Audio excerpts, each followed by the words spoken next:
Sir ದೇಶದ್ದು sir ಹೊಸದು ದೇಶದಲ್ಲಿ ನರೇಂದ್ರ ಮೋದಿಯವರ ನಾಯಕತ್ವದಲ್ಲಿ ಈಗಾಗಲೇ ದೆಹಲಿಯಲ್ಲಿ ಸಭೆಯನ್ನು ಕರೆದಿದ್ದಾರೆ. ಪಕ್ಷದ ಕಚೇರಿಯಲ್ಲಿ ಸಭೆ ನಡೀತಿದೆ. ನಾಳೆ ದಿನ ಎನ್ಡಿಎ ಪಾರ್ಟ್ನರ್ಸ್ ಸಭೆಯನ್ನ ಕರೆದಿದ್ದಾರೆ. ಯಾವುದೇ ರೀತಿಯ ಸಮಸ್ಯೆಗಳಿದ್ದಾಗಿಲ್ಲ. ಇವತ್ತು ನರೇಂದ್ರ ಮೋದಿಯವರ ನಾಯಕತ್ವದಲ್ಲೇ ಪುನಃ ಮೂರನೇ ಬಾರಿಗೆ ಬಿಜೆಪಿಯ ಮತ್ತು ಬಿಜೆಪಿ ಪಕ್ಷದ ಜೊತೆಯಲ್ಲಿರತಕ್ಕಂಥ ಎನ್ಡಿಎ ಅಲಯನ್ಸ್ನ ಪಕ್ಷಗಳಿದ್ದಾವೆ.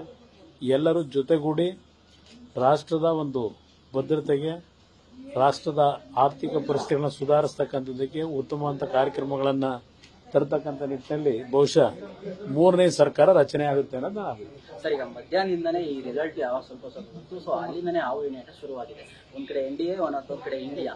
ಸೊ ಇದು ಕೆಲವರು ಕಿಂಗ್ ಮೇಕರ್ ಆಗುವ ಸಾಧ್ಯತೆಗಳಿದೆ ಅಂತ ಹೇಳ್ತಾ ಇದ್ದಾರೆ ಇಡೀ ದೇಶದಲ್ಲಿ. ಇಲ್ಲ, ಅದು ಇವತ್ತಿನ ಈ ಒಂದು ಫಲಿತಾಂಶ ಏನಿದೆ, ಇವತ್ತು ಎಲ್ಲರ ಒಂದು ಸಹಮತಗಳು, ಎಲ್ಲರ ಒಂದು ಪರಸ್ಪರ ವಿಶ್ವಾಸದಲ್ಲಿ ಕೆಲಸ ಮಾಡಬೇಕು. ಇಲ್ಲಿ ಯಾವುದೇ ರೀತಿಯ ಇವತ್ತಿನ ಒಂದು ಫಲಿತಾಂಶದ ಆಧಾರದ ಮೇಲೆ ಬ್ಲ್ಯಾಕ್ ಮೇಲ್ ಮಾಡತಕ್ಕಂಥದ್ದಾಗಲಿ, ಇಲ್ಲ ನಮ್ಮ ಸ್ವಾರ್ಥದ ರಾಜಕಾರಣ ಮಾಡೋದಕ್ಕಾಗಲಿ ಯಾರೂ ಸಹ ಕೈ ಹಾಕಬಾರದು ಅನ್ನೋದು ನನ್ನ ಅಭಿಪ್ರಾಯ, ನನ್ನ ವೈಯಕ್ತಿಕ ಅಭಿಪ್ರಾಯ. ಸರ್, ಸಿದ್ದರಾಮಯ್ಯ ಪ್ರೆಸ್ ಮೀಟ್ ಮಾಡಿ ಹೇಳ್ತಾ ಇದ್ರು 25 ವರ್ಷದಿಂದ ರಿಪಬ್ಲಿಕ್ ಆಫ್ ಹಾಸನ್ ಮಾಡ್ಕೊಂಡಿದ್ರು. ಯಾಕೆ ಹಾಸನ್ ಸೋತ್ರು ಅನ್ನೋದು ನೋಡಿ, ಹಾಸನ್ ಸೋಲಲಿಕ್ಕೆ ಕಾರಣ ಬೇರೆ ಬೇರೆ ವಿಷಯಗಳಿದೆ.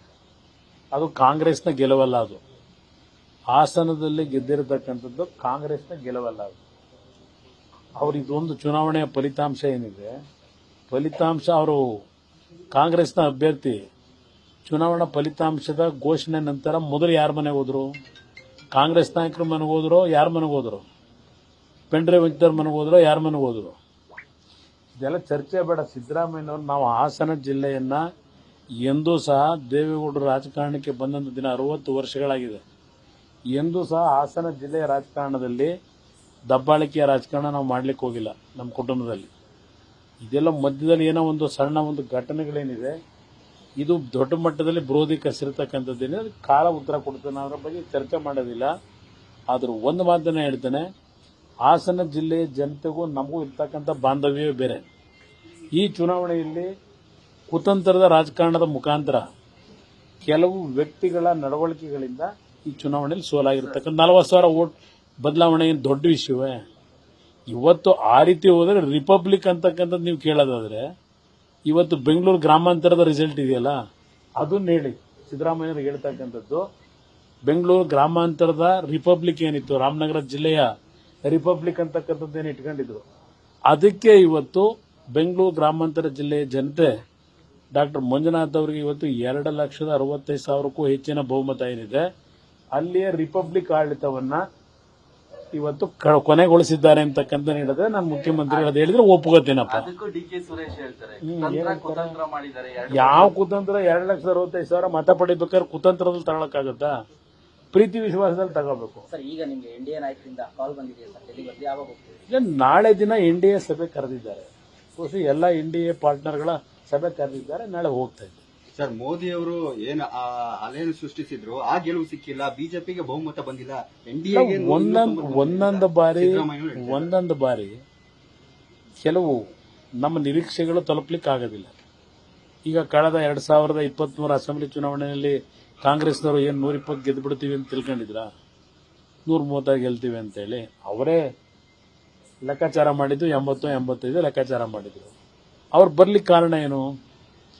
ಬಿಜೆಪಿಯ ಮತ್ತು ಜೆಡಿಎಸ್ನ ಒಂದು ಪರಸ್ಪರ ನಾವು ಪೈಪೋಟಿ ಮಾಡದಂಥದ್ದೇನಿದೆ. ಮೊದಲನೇ ಬಾರಿಗೆ ಹಳೆ ಕರ್ನಾಟಕದ ಜೆಡಿಎಸ್ನ ಒಂದು ಶಕ್ತಿ ಇದ್ದಂಥ ಜಿಲ್ಲೆಗಳಲ್ಲೂ ಬಿಜೆಪಿ ಅಭ್ಯರ್ಥಿಗಳನ್ನು ಗೆಲ್ಲಿಸಬೇಕು ಅಂತ ಪ್ರಯತ್ನ ಪಟ್ಟರು ಕಳೆದ ಚುನಾವಣೆಯಲ್ಲಿ, ವಿಧಾನಸಭೆ ಚುನಾವಣೆಯಲ್ಲಿ. ಅದರಿಂದ ಕಾಂಗ್ರೆಸ್ 136 ಗೆದ್ದರ ಹೊರತು ಅವರ ಸ್ವಂತ ಶಕ್ತಿ ಮೇಲೆ 136 ಗೆದ್ದಿದ್ದಲ್ಲ. ಅವರು ಬಿಜೆಪಿ ಜೆಡಿಎಸ್ನ ಹೊಂದಾಣಿಕೆ ಇವತ್ತು ಕಳೆದ ವಿಧಾನಸಭೆ ಚುನಾವಣೆಯಲ್ಲಿ ಆಗಿದ್ರೆ ಇವತ್ತು ಅವರೆಲ್ಲ ಅಧಿಕಾರದಲ್ಲಿರೋರು. ಇವತ್ತು ಮೈತ್ರಿ ಸರ್ಕಾರ ಅಧಿಕಾರದಲ್ಲಿರೋದಿಲ್ಲ. 2006ರಲ್ಲಿ ನಡೆಸಿದಂಥ ಸರ್ಕಾರ ತರಬಹುದಾಗಿತ್ತು. ಇದೆಲ್ಲ ಚುನಾವಣೆಯ ಫಲಿತಾಂಶದ ನಂತರ ತೀರ್ಮಾನ ಮಾಡಿ ಬಿಜೆಪಿ ಜೆಡಿಎಸ್ ಎರಡು ಒಂದಾಗಿ ಹೋಗಬೇಕು ಅಂತಕ್ಕಂಥ ನಿರ್ಧಾರ ಮಾಡಿದ್ರಿಂದ ಇವತ್ತು ನನ್ನ ನಿರೀಕ್ಷೆ ಇದ್ದಿದ್ದು 25 ಸ್ಥಾನ. ಇವತ್ತು ನನಗಿದ್ದು 25 ಸ್ಥಾನ ನಾವು ಗೆಲ್ತೀವಿ ಅಂತ ಹೇಳಿ. ಅದರಲ್ಲೂ ಸ್ವಲ್ಪ ಕೆಲವು ಸಣ್ಣ ಪುಟ್ಟ ಸಮಸ್ಯೆಗಳಿಂದ ಸೋತಿರಬಹುದು. ಕಾಂಗ್ರೆಸ್ಗೆ ಇವತ್ತು ಸಹ ರಿಯಲ್ ಆಗಿ ನಾವು ಹೇಳೋದಾದ್ರೆ ಅವರ ಶಕ್ತಿ 4ರಿಂದ 5 ಅಷ್ಟೇ. ಇನ್ನು ಉಳಿದಿದ್ದು ನಮ್ಮಿಂದಲೇ ನಮ್ಮ ಆಂತರಿಕವಾದಂತಹ ಒಂದು ಕೆಲವು ಸಮಸ್ಯೆಗಳಿಂದ ಗೆದ್ದಿದ್ದಾರೆ. ಸರ್, ಈಗ ಜೆಡಿಎಸ್ ಮೈತ್ರಿ ಬಿಜೆಪಿ ಮೈತ್ರಿ ಆಡಳಿತ ಇರುವ ಕಾಂಗ್ರೆಸ್ಗೆ ಏನ್ ಸಂದೇಶ ಕೊಟ್ಟಿದೆ ಸರ್ ಈ ಫಲಿತಾಂಶ ಮೂಲಕ ಕರ್ನಾಟಕದಲ್ಲಿ? ಕರ್ನಾಟಕದಲ್ಲಿ ಇವರ ಗ್ಯಾರಂಟಿಗಳನ್ನ ಜನ ಮೆಚ್ಚಿಲ್ಲ. ಜನಕ್ಕೆ ಗ್ಯಾರಂಟಿದು ಒಂದು ಭಾಗ, ಬಡವರಿಗೆ ನಾನು ಕೊಡೋದಕ್ಕೆ ನಾನು ವಿರೋಧ ಮಾಡಲ್ಲ. ಆದರೆ ಗ್ಯಾರಂಟಿಗಳ ಜೊತೆಗೆ ರಾಜ್ಯದ ಅಭಿವೃದ್ಧಿ ಸಂಪೂರ್ಣ ಕುಂಠಿತ ಆಗಿದೆ. ಅಭಿವೃದ್ಧಿ ಅಂತಕ್ಕಂಥದ್ದು ಸಂಪೂರ್ಣ ಈ ಸರ್ಕಾರ ಮರೆತೇ ಹೋಗಿದೆ. ಬೆಂಗಳೂರು ನಗರದ್ದೇ ಹೇಳೋದಾದ್ರೆ ಏನು ಅಚೀವ್ಮೆಂಟ್ ಇವರದು? ಬ್ರ್ಯಾಂಡ್ ಬೆಂಗಳೂರು ಅಂತಕ್ಕಂಥ ಘೋಷಣೆ ಮಾಡಿದ್ಬಿಟ್ರೆ ಏನು ಮಾಡಿದ್ದಾರೆ? ಬೆಂಗಳೂರಿನ ಸಮಸ್ಯೆಗಳಿಗೆ ಪರಿಹಾರ, ರೈತರ ಸಮಸ್ಯೆಗಳಿಗೆ ಪರಿಹಾರ ಏನು ಕೊಟ್ಟಿದ್ದಾರೆ? ಏನೇನು ಪರಿಸ್ಥಿತಿಗಳಿದೆ? ಈಗ ಮುಂದಿನ ದಿನಗಳ ಯಾವ ರೀತಿ ಆಡಳಿತ ನಡೆಸ್ತಾರೆ ನೋಡೋಣಂತೀಗ, ಕಾದ್ ನೋಡೋಣ. ಕಾಂಗ್ರೆಸ್ಗೆ ಈ 1 ವರ್ಷದ ಆಡಳಿತ ಇದೆಯಲ್ಲ, ಇದೇ ರೀತಿ ಆಡಳಿತ ನಡೆಸಿದರೆ ಕಾಂಗ್ರೆಸ್ ಜನರ ಹೃದಯದಿಂದಲೇ ಕಣ್ಮರೆ ಆಗ್ತಕ್ಕಂಥ ದಿನಗಳು ದೂರ ಇಲ್ಲ.